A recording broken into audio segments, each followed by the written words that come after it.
Hello everyone, welcome back to my channel. কেমন আছো তোমরা সবাই? আশা করছি সবাই খুব ভালো আছো।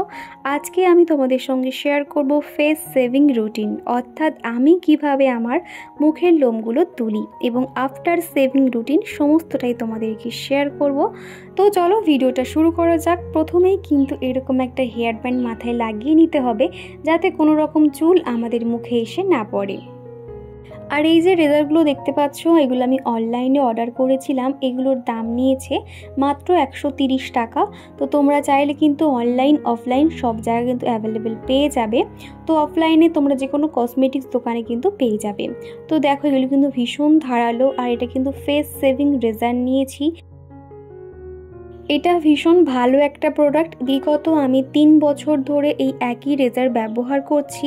একই রেজার বলতে একই কোম্পানির রেজার আমি ব্যবহার করছি। এটা আমি এই 2 দিন হলো এটা আমার কাছে এসেছে। আর তোমরা অনেকেই আমার কাছে বলছিলে স্কিন কেয়ার রুটিন শেয়ার করতে, তো সেই জন্য আর কি আমি একটু একটু করে চেষ্টা করছি তোমাদের কাছে সমস্তটাই শেয়ার করার। তো দেখো, এদিকে আমি হেয়ার ব্যান্ডটা দিয়ে সুন্দর করে চুলগুলোকে আটকে নিয়েছি। আর প্রথমেই যেটা করতে হবে, ফেস সেভিং করার আগে ফেসটাকে একদম ক্লিন করে নিতে হবে।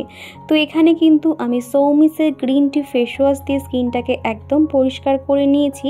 তারপরেই কিন্তু আমি স্কিন কেয়ারটা শুরু করব।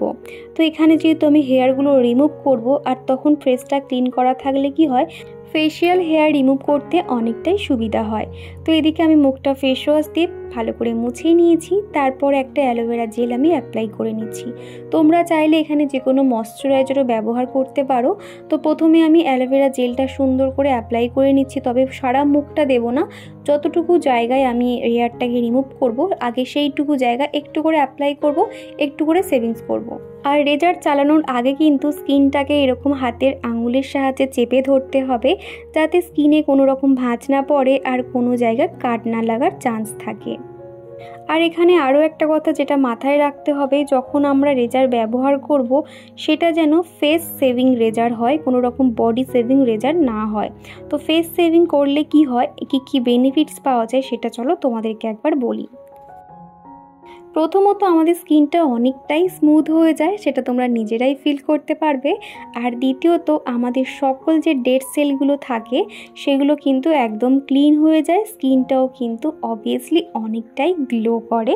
আর তৃতীয়ত হলো মেকআপ বেসটা কিন্তু অনেক ফ্ললেস হয়ে যায়। যখন দেখবে আমরা একটা মেকআপ করব, পার্টি মেকআপ বলো যাই মেকআপ বলো, ভীষণ সুন্দর কিন্তু স্কিনের সঙ্গে সেট হয়ে যায়। অনেকেই আছে যারা মনে করে এরকম হেয়ার রিমুভ করলে সেই হেয়ারগুলোর গ্রোথ অনেক অংশে বেড়ে যায় এবং হেয়ারটার লেন্থ হয়ে যায়, কিন্তু ট্রাস্ট মি, এরকম কিছুই হয় না। বিগত 3 থেকে 3.5 বছর আমি এইভাবেই কিন্তু ব্যবহার করছি, আমার কিন্তু কোনো রকম প্রবলেম দেখা যায়নি। তোমার যেরকম হেয়ার থাকে ঠিক সেই রকমই কিন্তু হেয়ার থাকবে, কোনো রকম সমস্যা হবে না। তো দেখতে পাচ্ছ ফেসের অপর সাইডটাও কিন্তু আমি একইভাবে ক্লিন করে নিচ্ছি। যখন যে জায়গায় আমি রেজার ব্লেডটা চালাচ্ছি, তার আগেই কিন্তু আমি অ্যালোভেরা জেলটা একটু একটু করে অ্যাপ্লাই করে নিচ্ছি। তারপর সেই জায়গায় কিন্তু আমি রেজার চালাচ্ছি। আর এইভাবে ময়শ্চারাইজার কিংবা অ্যালোভেরা জেল দিলে কি হয়, আমাদের স্কিনের সেই জায়গাটা অনেকটা সফট হয়ে যায় এবং সেই জায়গাটা ব্লেড চালালে কিন্তু খুব সহজে হেয়ারগুলো রিমুভ হয়ে যায়। আর ঠিক একইভাবে কিন্তু আমি রেজার দিয়ে আমার ভ্রুটাকেও সেট করে নিচ্ছি। আগে যেরকম আমি পার্লারে যেতাম, এখন করে কিন্তু পার্লারে যাওয়ার প্রয়োজন পড়ে না। আমি এই ব্লেডটা দিয়ে কিন্তু সুন্দরভাবে আমার ভ্রুটাকেও কিন্তু সেভ করে নিতে পারি, কোনো রকম অসুবিধাই হয় না। একটু তোমরা সামনে থেকে একটা আয়না দেখে নেবে, তাহলে অনেকটাই সুবিধা হবে। অনেকে দেখবে এইভাবে রেজার চালাতে ভীষণ ভয় পায়, সেক্ষেত্রে বলবো একবার তোমরা রেজার হাতে নিয়ে দেখো, তোমাদের নিজেদের কাছে অনেকটাই সুবিধা হয়ে যাবে এবং অনেকটা সহজ বলেও মনে হবে। শেভিং করা হয়ে গেলে আমি মুখটাকে ফেস ওয়াশ দিয়ে পরিষ্কার করে নিয়েছি, ওই একই সৌমিসের গ্রিন টি ফেস ওয়াশ দিয়ে।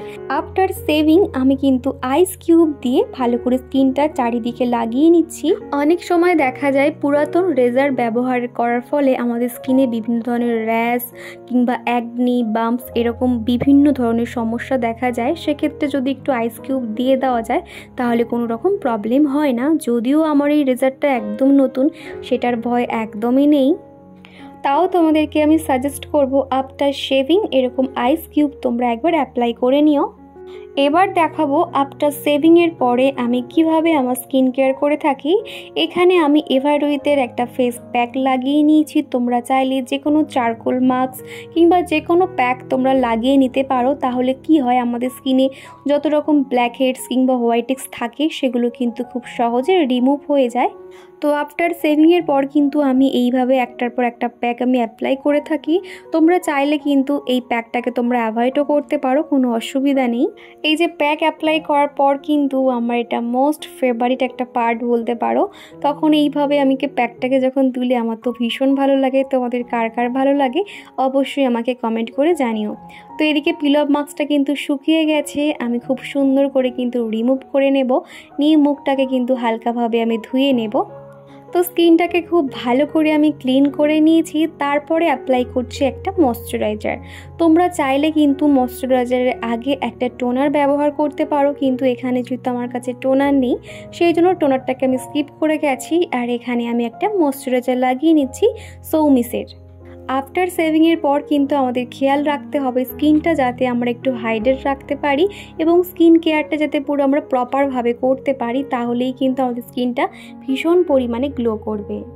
তো ময়শ্চারাইজার আমি অ্যাপ্লাই করে নিয়েছি, তারপরে আমি সানস্ক্রিন ব্যবহার করে নিচ্ছি। তোমরা চাইলে কিন্তু যে সেম প্রোডাক্ট ব্যবহার করতে হবে এরকম কোনো কথা নেই। তোমরা চাইলে তোমরা যে সানস্ক্রিনগুলো ব্যবহার করো বা তোমরা যে প্যাকগুলো ব্যবহার করো সেগুলোও কিন্তু খুব সহজেই করতে পারবে।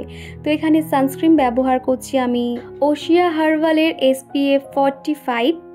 তো আমি এই সানস্ক্রিনটা ব্যবহার করি, আমার স্কিনে খুব ভালোভাবে যায় সেই কারণে আর কি। তো খুব ভালোভাবে দেখে আমি অ্যাপ্লাই করে নিচ্ছি। আর এই সানস্ক্রিনটা এত সুন্দর, ভীষণ ফ্ললেস এবং স্কিনে দেওয়ার পরে খুব সহজেই কিন্তু স্কিনের মধ্যে একদম মিশে যায় এবং স্কিনটা কিন্তু প্রচুর পরিমাণে সফট হয়ে যায়। আর হ্যাঁ, যে কথাটা বলতে একদমই ভুলে গেছি, তোমরা যখন এরকম স্কিনে এরকম রেজার চালাবে, যদি কোনো একটা জায়গায় এরকম অ্যাকনি কিংবা ব্রণ থেকে থাকে তবে সেই জায়গাটাকে একটু অ্যাভয়েড করে যেও, সেই জায়গাতে কোনোভাবেই কিন্তু রেজার চালাবে না। তো এটাই আর কি তোমাদেরকে বলার ছিল। আশা করছি আজকের আমার ভিডিওর মাধ্যমে সমস্ত ইনফরমেশান তোমাদেরকে জানাতে পেরেছি। তো এবার আমার স্কিনটা দেখো, তোমরা নিজেরাই বুঝতে পারবে যে আমার স্কিনটা কতটা ফ্ললেস লাগছে। তো এইভাবে কিন্তু আমরা মাসে একটা দিন এইভাবে একটু সেভিং করে নিতে পারি, তাহলে কি হয় আমাদের স্কিনটা প্রচুর পরিমাণে গ্লো করবে এবং যখনই আমরা মেকআপ করতে যাব ভীষণ ভালোভাবে মেকআপটা মুখের মধ্যে সেট হয়ে যাবে। তো চলো বন্ধুরা, আজকের মধ্যে টাটা।